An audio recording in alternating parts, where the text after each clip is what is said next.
నమస్తే. ప్రస్తుతం మనతో పాటు సీనియర్ జర్నలిస్ట్ దాము బాలాజీ ఉన్నారు. ఆయనతో మాట్లాడదాం. నమస్తే సార్. నమస్తే సార్, ఈరోజు ఫైనల్గా ప్రమాణ స్వీకారం అయ్యింది. కానీ ఇందులో ఒక మెలిక ఏంటంటే ఇంతవరకు మోడీ ఏది అంటే అనౌన్స్ చేయలేదు. అంటే ఏపీ స్టేట్కి ఇది ఇస్తాను అది ఇస్తాను అని చెప్పి ఏం చెప్పలేదు. ఇలాంటి హామీలు ఇవ్వకుండానే డైరెక్ట్ వెళ్ళిపోయారు అని చెప్పేసి వాదన. అసలు ఏం జరుగుతుందంటారు సార్? అసలు ఏదైనా ఇచ్చే అంటే ముఖ్యంగా స్పెషల్ స్టేటస్ కానీ స్టీల్ ప్లాంట్ గురించి కానీ వీటి గురించి ఎక్కువ మాట్లాడుకుంటారు. యాక్చువల్గా ఎక్స్పెక్ట్ చేశారు. మోడీ ప్రమాణ స్వీకారానికి చీఫ్ గెస్ట్ వస్తున్నారు. సో ఆయన ఈ సందర్భంగా తను కేంద్రం నుంచి ఏమేమి ఈ ఆంధ్రప్రదేశ్కి ఇస్తారో చెప్పబోతున్నారు అనేది అందరూ ఎక్స్పెక్ట్ చేశారు. యాక్చువల్గా కొన్ని యూట్యూబ్ ఛానల్లో పోల్స్ కూడా కండక్ట్ చేశారు. ఇస్తాడా ఇవ్వడా అంటే ఇస్తాడని ఎక్కువ మంది పోల్స్లో కూడా పాల్గొన్న వాళ్ళు చెప్పారు. ఎందుకంటే చంద్రబాబు కూడా మొన్న ఆయన శాసనసభ పక్ష నేతగా ఆయన ఎన్నుకున్నప్పుడు కూడా ఆయన చెప్పింది ఏంటంటే మాకు మోడీ అమిత్ షా హామీలు ఇచ్చారు, ఆంధ్రప్రదేశ్కి మ్యాక్సిమం చేస్తామని చెప్పారు. అట్లాగే చంద్రబాబు కూడా ఎలక్షన్కి వెళ్ళినప్పుడు తను ఇచ్చిన సూపర్ 6 హామీలు కావచ్చు, వీటన్నిటికి కూడా కేంద్రం నుంచి ఫండ్స్ తీసుకొచ్చి నేను అమలు చేస్తాను. ఈ ఫండ్స్ ఎక్కడ నుంచి వస్తాయనే ప్రశ్న వచ్చింది. జగన్ కూడా దాన్ని లేవనెత్తాడు. నేను అమలు చేస్తున్న దానికే సంవత్సరానికి 70,000 కోట్ల పైన అవుతుంది. చంద్రబాబు చెప్పిన హామీలకి 1,50,000 కోట్లు అవుతుంది. మన బడ్జెట్ కానీ మన ఆర్థిక పరిస్థితి దాన్ని సపోర్ట్ చేయదని జగన్ క్లియర్గా చెప్పాడు. కానీ జనం చంద్రబాబుని నమ్మినట్టుగా మనం ఇప్పుడు అర్థం చేసుకోవాలి. సో అప్పుడు చంద్రబాబు చెప్పింది కూడా ఏంటంటే ఎక్కడి నుంచి తెస్తారంటే ఫస్ట్ ఏమో సంపద సృష్టి అన్నాడు. దాన్ని ఎవరు నమ్మట్లేదు. సంపద సృష్టి అంటే అర్జెంటుగా రాదు కదా. So it takes time. ఒకవేళ నిజంగా అయితే కూడా సంపద సృష్టి అంటే. సో అందువల్ల ఆయన ఏమన్నారంటే కేంద్రం నుంచి తెస్తా ఉన్నారు. నిజానికి అప్పుడు కేంద్రంలో ఈ రోల్ ప్లే చేస్తామని కూడా చంద్రబాబు కల్లో కూడా అనుకొని ఉండడు. అప్పుడే ఆయన హామీ ఇచ్చారు.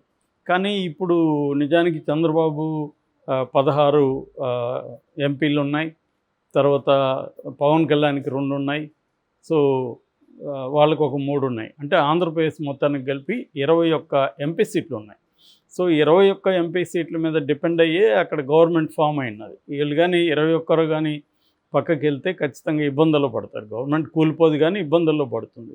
సో ఇటువంటి ఒక కాంటెక్స్ట్లో ఎందుకు మోడీ ఇంత డిపెండ్ అయిన స్టేట్కి కూడా కనీసం ఈరోజు ఏ రకమైన హామీ, కనీసం మాట చెప్పడానికి కూడా ఏంటి, నేను ఈ రాష్ట్రానికి అనేక పనులు చేయబోతున్నాను, లేకపోతే ఏదో ఒక హామీ, పోలవరాన్ని ఈ టైం లోపల కంప్లీట్ చేస్తున్నాను, లేదా విభజన హామీ చట్టం, నిజానికి అదేమీ ఆంధ్రప్రదేశ్ మీద దయచూపమని ఎవరు అడగట్లే. విభజన చట్టంలో ఏమి హామీలు ఇచ్చారో పార్లమెంట్ సాక్షిగా దాన్ని అమలు చేయమనే కదా అడుగుతున్నారు. అది కూడా 10 ఏళ్ళుగా అమలు చేయలేదు. పైగా వీళ్ళు సపోర్ట్ చేసిన చట్టమే కదా, వెంకయ్యనాయుడు ప్రపోజ్ చేస్తేనే కదా అది కాంగ్రెస్ గవర్నమెంట్ దాన్ని చట్టం చేశారు. సో చంద్రబాబు కూడా గతంలో 2014లో 11 మండలాలు ఖమ్మం నుంచి ఇటు కలపాలని చెప్పి ఆయన డిమాండ్ చేసి, లేకపోతే నేను ప్రమాణ స్వీకారం కూడా చేయనని చెప్పి స్పెషల్ ఆర్డినెన్స్ ఇప్పించుకోగలిగాడు, చేసుకోగలిగాడు. 11 మండలాలు ఇటు వచ్చాయి. మరి ఇప్పుడెందుకు అదే విధంగా పట్టుబట్టట్లేదు? ఇప్పుడు కూడా మీరు ఈ విభజన హామీలు నెరవేరుస్తామని మీరు హామీ ఇస్తానని నేను ప్రమాణ స్వీకారం చేస్తానని అడగచ్చు కదా మోడీని. సో కనీసం అందులో ఏవో కొన్ని హామీలు నెరవేర్చడానికి హామీ ఇవ్వమని అడగచ్చు కదా. సో ఏమీ జరిగినట్టు కనబడలేదు. ఒక పక్కేమో మనం 2 మంత్రి పదవులు ఇచ్చారు తెలుగుదేశానికి. ఆ రెండిట్లో కూడా వేస్ట్ ఇవి. అది సివిల్ ఏవియేషన్ దేనికి పనికిరాదు. ఇది అంటే పవర్స్లు ఏమీ లేవు దాంట్లో. మన ఆంధ్రప్రదేశ్కి చేసేది కూడా ఏం లేవు. మనకున్న పోర్ట్లే అంతంత మాత్రం ఎయిర్పోర్ట్లు, దాంట్లో వీళ్ళు డెవలప్ చేసేది కూడా ఏం లేదు. సో ఇటువంటి ఒక పనికిమాలిన ఏదో ఇచ్చాం మంత్రులు అంటే మంత్రులు అన్నట్టుగా ఉంది తప్ప దానికి ఏమీ ఒరిగిందేం లేదు. ఇక్కడ చూసాం మనం, కిషన్ రెడ్డి 5 ఏళ్ళు ఉన్నాడు, తెలంగాణకి ఏం చేశాడు ఆయన. సో ఇవంతా ఏంటంటే కీలకమైన శాఖలన్నీ కూడా వాళ్ళ చేతిలోనే పెట్టుకున్నారు. దాదాపు మొత్తం క్యాబినెట్లో ఉన్న ప్రధానమైన శాఖలంతా కూడా వాళ్ళే పెట్టుకున్నారు. గతంలో ఎవరికి ఇచ్చారో వాళ్ళకే కూడా ఇచ్చారు. అమిత్ షా, రాజ్నాథ్ సింగ్, తర్వాత నిర్మలా సీతారామన్, గడ్కరీ, పీయూష్ గోయల్, వీళ్ళ అందరికీ, అశ్విని, వీళ్ళందరికీ అదే శాఖలు ఇచ్చేశారు మళ్ళీ, ఎక్కడ తేడా లేకుండా. అంటే క్లియర్గా సేమ్ గవర్నమెంట్ కంటిన్యూ అవుతున్నట్టే ఉంది తప్ప, అంటే బీజేపీ డామినేటెడ్ గవర్నమెంట్ లాగానే ఉంది తప్ప ఎన్డీఏ గవర్నమెంట్ లాగా లేదు అది క్లియర్గా. సో మరి చంద్రబాబు ఎందుకు, సరే మోడీ అంటే ఓకే, వాళ్ళకి అలవాటైన పద్ధతి అది. మోడీ ఏంటంటే ఈవెన్ బీజేపీని కూడా ఆయన ఎప్పుడూ ఒక పార్టీకి కన్సిడర్ చేయలేదు. తను మోడీ గ్యారంటీ, మోడీ మోడీ మోడీ అనేదే తీసుకెళ్ళాడు. ఎక్కడ మాట్లాడినా నేను అనేది మాట్లాడాడు. కాకపోతే ఇప్పుడు ఆయన కొంత అవసరం కాబట్టి ఆయన తగ్గి వీళ్ళందరికీ కూడా రెస్పెక్ట్ ఇవ్వడం, వీళ్ళందరినీ కూడా కలుపుకోవడం, ఇది ఎన్డీఏ ప్రభుత్వం అని చెప్పడం. సో మాటల్లో చేంజ్ వచ్చింది తప్ప చేతల్లో చేంజ్ ఏం రాలేదు మోడీ విషయంలో. ఇదే మనకి నేషనల్ హిందీ మీడియా అంతా కూడా ఇదే కోడేకి వస్తుంది. నాయుడు అండ్ నితీష్ వీళ్ళిద్దరూ ఘోరంగా జనాల్ని మోసగించారు, ఇది ఘోరమైన అవమానకరమైన మంత్రివర్గం అనేది కూడా హిందీ మీడియా విపరీతంగా చేస్తుంది. ఇవాళ నేను మొత్తం మీడియా అంతా కూడా నేషనల్ మీడియా మోడీ చేతిలో ఉండొచ్చు, అదానీ అంబానీల చేతిలోనే ఉంది. దాదాపు 60 రకాల మీడియా సంస్థలు అంబానీ దగ్గర ఉంటే మిగతావి అదానీ దగ్గర ఉన్నాయి. కానీ వీళ్ళ చేతిలో లేని ఒక ఇండిపెండెంట్ మీడియా చాలా బలంగా ఉంది. ముఖ్యంగా యూట్యూబ్ ఛానల్స్ హిందీలో చాలా బలంగా ఉన్నాయి. రవీష్ కుమార్ లాంటి వాళ్ళు, అభిషేక్ శర్మ ఇలాంటి వాళ్ళు చాలామంది ఉన్నారు. సో వాళ్ళందరూ కూడా ఇప్పుడు దీన్ని గట్టిగా వ్యతిరేకిస్తున్నారు. ముఖ్యంగా బీహార్ అండ్ ఆంధ్రప్రదేశ్ సంబంధించి నితీష్ అండ్ నాయుడు వీళ్ళిద్దరు లేకపోతే గవర్నమెంట్ లేదు, కానీ వీళ్ళిద్దరికి ఏమీ విధించట్లేదని. సో ఇప్పుడు కనీసం ప్రత్యేక హోదా ఇస్తే మనకిస్తే వాళ్ళు అడుగుతారు, లేకపోతే ఇంకొకరు అడుగుతారు అనుకొని సరే దాన్ని ఆపారు అనుకోండి. కనీసం ఒక బుందేల్ఖండ్ ప్యాకేజ్ లాంటిది ఒక ప్యాకేజ్ ఇస్తామని, పారిశ్రామిక రాయితీలు ఇస్తామని, పోలవరాన్ని ఇక్కడ కంప్లీట్ చేస్తామని, కడప ఉక్కు ఫ్యాక్టరీ ఇస్తామని, Visakha Chennai corridor petro corridor ఏర్పాటు చేస్తామని, వైజాగ్లో మెట్రో ఇది చేస్తామని, బుల్లెట్ ట్రైన్ ఇస్తామని, పారిశ్రామిక రాయితీలు ఇస్తామని, ఇలాంటివి అనేకం. ఇవన్నీ కూడా మన విభజన పునర్వ్యవస్థీకరణ చట్టం అంటారు దాన్ని, ఆంధ్రప్రదేశ్ పునర్వ్యవస్థీకరణ చట్టం. ఆ చట్టంలో ఉన్నవే అవి కూడా ఇస్తానని చెప్పడానికి కూడా 10 ఏళ్ల తర్వాత కూడా ఆయనకి మాట రాలేదు.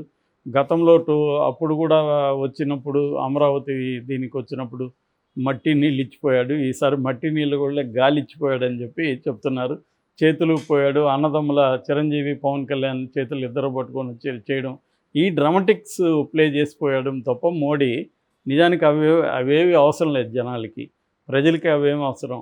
సో ప్రజలకు అవసరం ఏంటంటే ఈ రాష్ట్రం దగా పడింది. ఎందుకంటే తెలంగాణ ప్రత్యేక రాష్ట్రంగా ఇవ్వడం వల్ల ఈ రాష్ట్రం కొత్తగా ఏర్పడడం వల్ల, హైదరాబాద్ పోవడం వల్ల హైదరాబాద్లో 40% రెవెన్యూ ఉమ్మడి ఆంధ్రప్రదేశ్లో హైదరాబాద్ నుంచి వచ్చేది. ఇప్పుడు ఒకసారిగా హైదరాబాద్ పోయేసరికి ఈ 45లో మనకి మ్యాక్సిమం మనకు వచ్చేది అంతా పోయింది కదా. ఎందుకంటే అక్కడ సంస్థలు, అక్కడ కంపెనీలు అన్నీ ఉంటాయి, కానీ రిజిస్టర్డ్ ఆఫీసులు ఇక్కడ ఉంటాయి, అందుకని ట్యాక్సులు ఇక్కడ కడతారు. అట్లాగే ఇండస్ట్రీ, సినిమా ఇండస్ట్రీ 60% ఇన్కమ్ అక్కడ నుంచి వస్తుంది, కానీ మొత్తం ఇండస్ట్రీ అంతా ఇక్కడ ఉంది. సో వాళ్ళందరూ ట్యాక్సులు ఇక్కడ కడుతుంటారు.